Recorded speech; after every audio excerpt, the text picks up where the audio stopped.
हनुमान ज्ञान गुण सागर, जय कपीस तिहु लोक उजागर। स्वयं देवर्षि नारद जी ने मुझे कहा कि ये मरकट तेरे पतन का कारण बनेगा। मेरे होते हुए आपका पतन? कभी नहीं।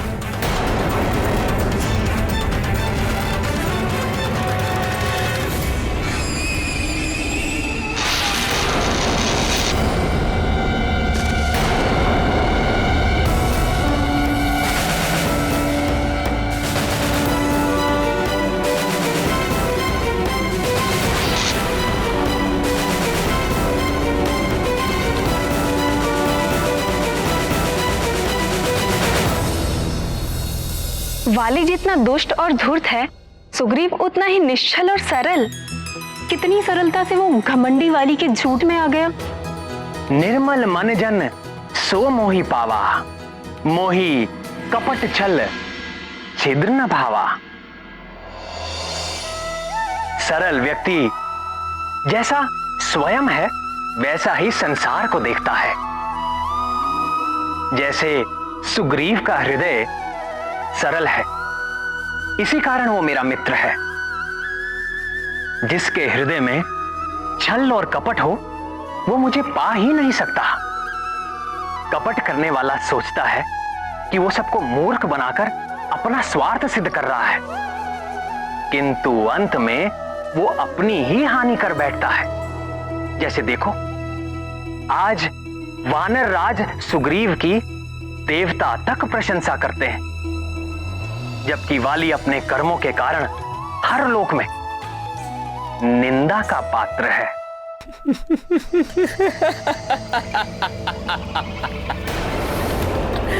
भैया मैं गिर गया और आप हंस रहे हैं? क्योंकि मैं भी तुमसे पूर्व इसी तरह गिर चुका हूं, ठीक वहीं से।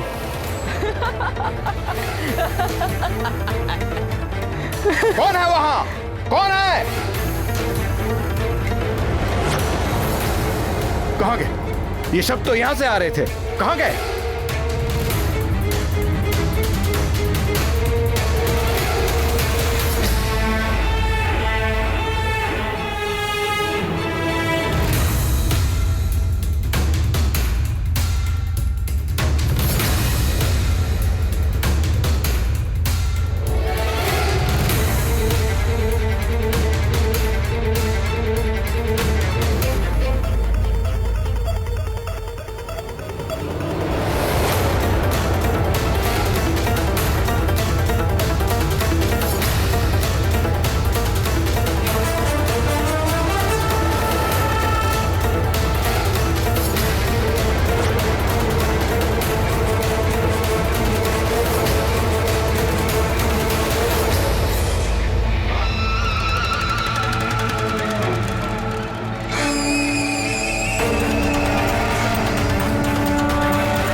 आपको भी भूख लग रही क्या भैया?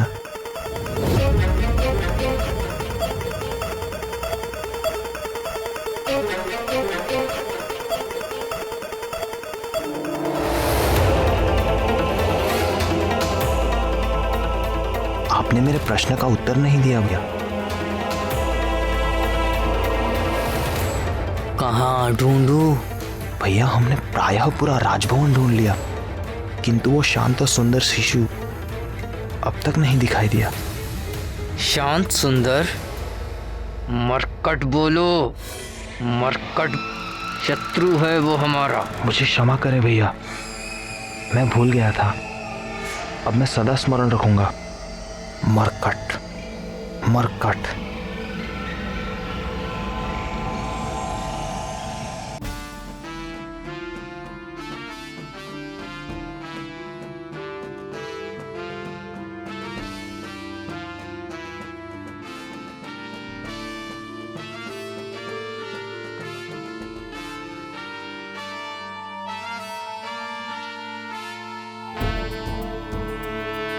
जय हनुमान ज्ञान गुण सागर, जय कपीस तिहु लोक उजागर। राम दूत अतुलित बल धामा, अंजनी पुत्र पवन सुत नामा।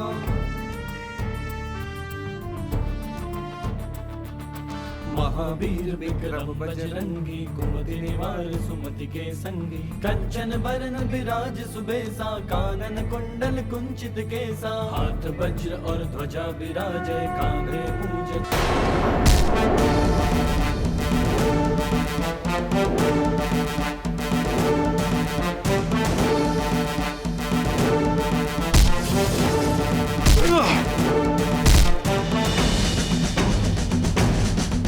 प्रणाम वानरराज। आइए अमात्य, कल युवराज के षष्ठी संस्करण की सारी व्यवस्था हो गई। जी वानरराज, आपसे कुछ परामर्श करना था। किस विषय में? 10वें दिन के नामकरण और संस्कार के लिए अतिथि की सूची के विषय में। सर्वप्रथम युवराज के नाना वानरराज कुंजर। वानरराज, मैंने तो उनका नाम सर्वप्रथम लिख लिया था। अयोध्या नरेश महाराज दशरथ से आरंभ करके अंग, उत्कल, कंबोज, कैकई, काशी, मिथिला, सोबीर, चैदियर,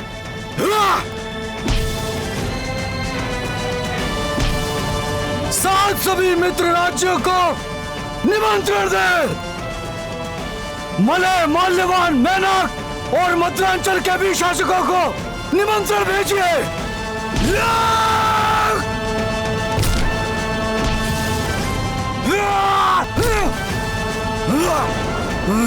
परम पूज्य ऋषि पनग, ऋषि मगध और ऋषि अगस्त को तो आना ही होगा। साथ ही दंड कानन, मतंगारण्य तथा नैमिषारण्य में तपस्या कर रहे सभी ऋषियों को संदेश दीजिए कि युवराज को आशीर्वाद देने अवश्य पधारें। और हमारे सीमावर्ती किष्किंधा के राजा ऋक्षराज और उनके पुत्र वाली और सुग्रीव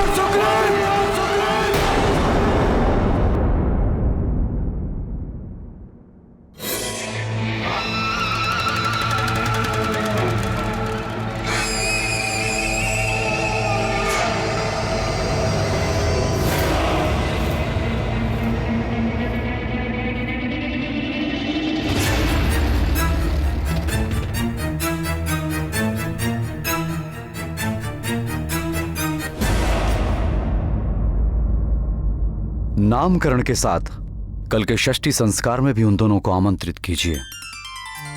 प्रणाम महाराज। महाराज, ऋषि शवानी के शिष्य आपसे मिलने की अनुमति चाहते हैं। आने दो। जी महाराज।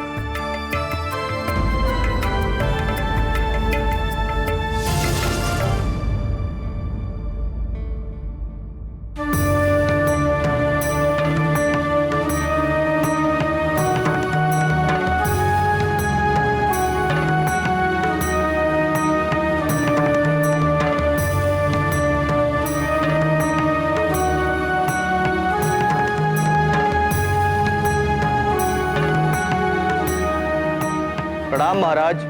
प्रणाम तपस्वी। हम दंडकारण्य से आपको कुछ सौंपने आए।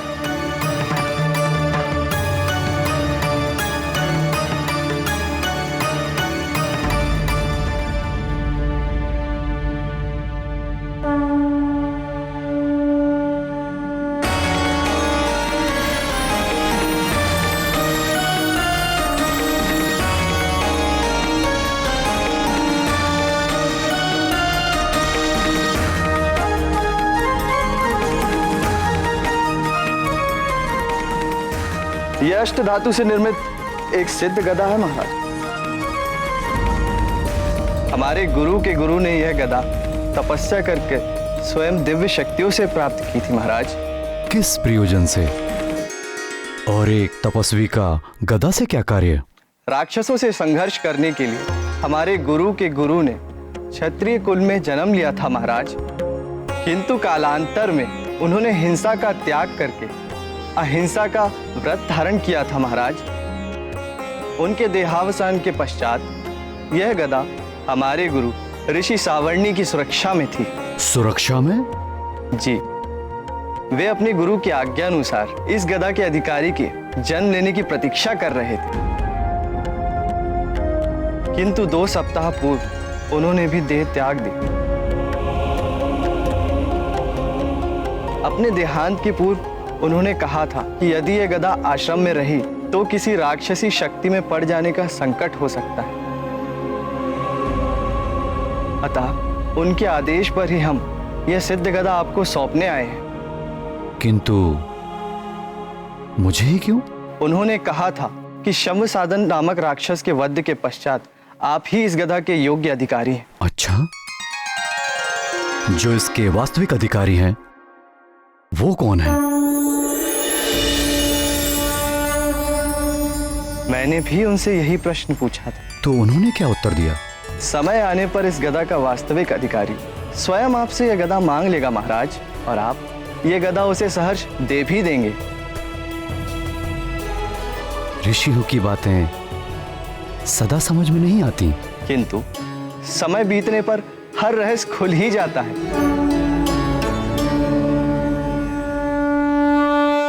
किंतु इस गदा में क्या विशेष है? वानर राज, यह अमोघ गदा है।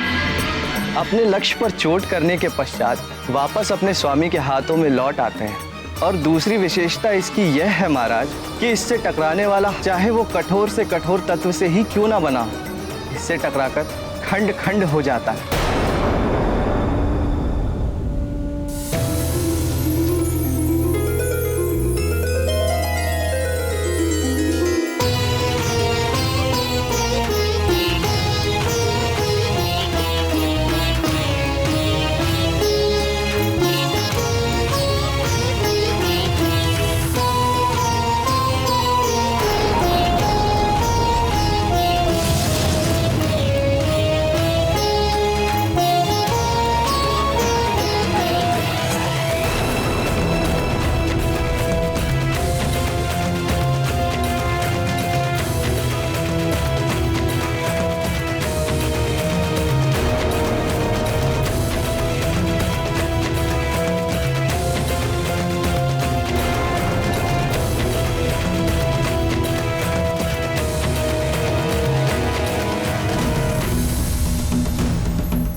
अज्ञानी।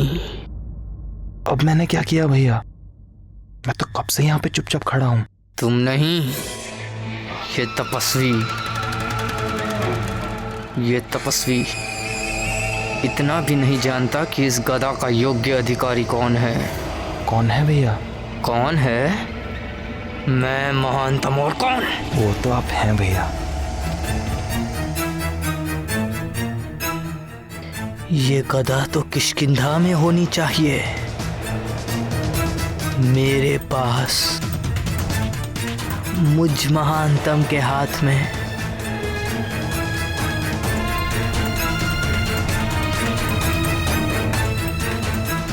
ये तो बहुत ही अद्भुत गदा है।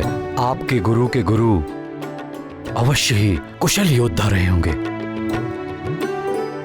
मैं आपका धन्यवाद करता हूं। बताइए इस गदा का मैं कैसे प्रतिदान करूं? नहीं महाराज, हमें कोई प्रतिदान नहीं चाहिए। आप राक्षसी आक्रमण और आतंक से निर्दोष मनुष्यों व प्राणियों की रक्षा जैसे करते आए वैसे ही करते रहे। यही हमारे गुरु की इच्छा थी। प्रजा की रक्षा करना राजा का कर्तव्य होता है और ऋषियों को दान करना भी राजा का कर्तव्य है। मंत्री जी। महाराज।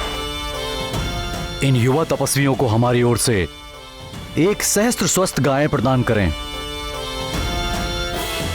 अब आप लोग विश्राम करें और कुछ दिनों तक हमारे अतिथि बनकर रहें। आपकी जय हो राजन। परम शक्तिशाली ईश्वर आपकी भुजाओं में और बल दे, आपके वंश को बढ़ाए और सदैव सुरक्षित रखे।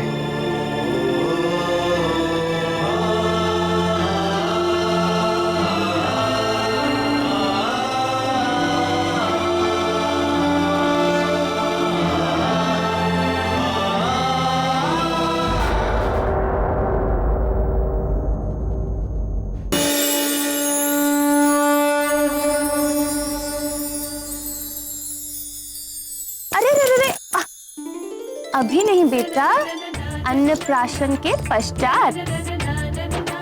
आ जाओ।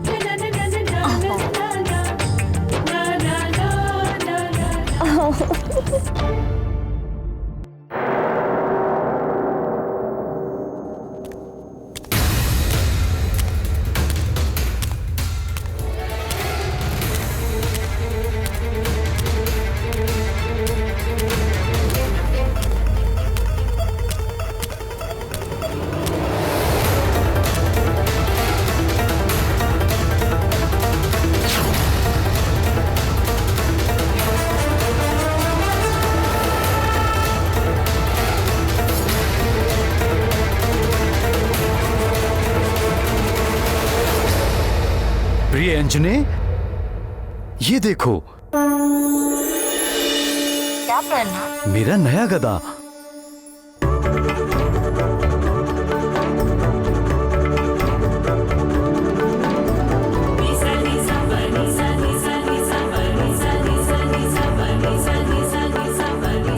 जानती हो इसकी विशेषता क्या है? क्या आर्यपुत्र? ये अमोघ गदा लक्ष्य पर चोट मारकर स्वामी के हाथों में स्वयं वापस आ जाता है। और उससे भी अधिक विशेषता है, ये कठोर से कठोर शस्त्र को एक ही टक्कर में खंड खंड कर देता है।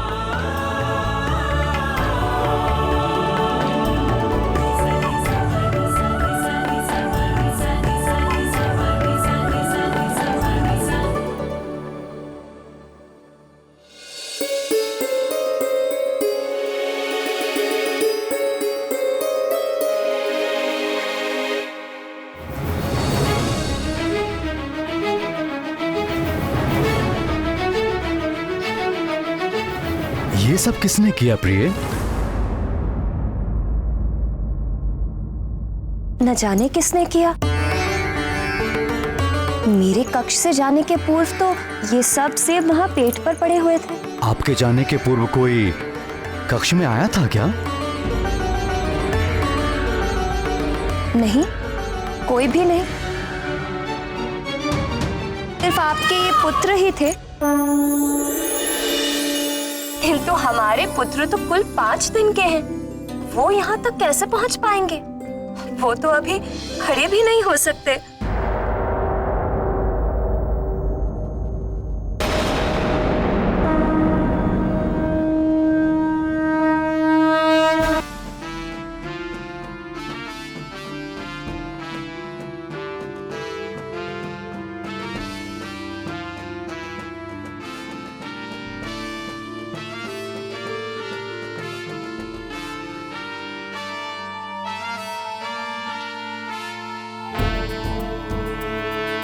जय हनुमान ज्ञान गुण सागर, जय कपीस तिहु लोक उजागर। राम दूत अतुलित बल धामा, अंजनी पुत्र पवन सुत नामा।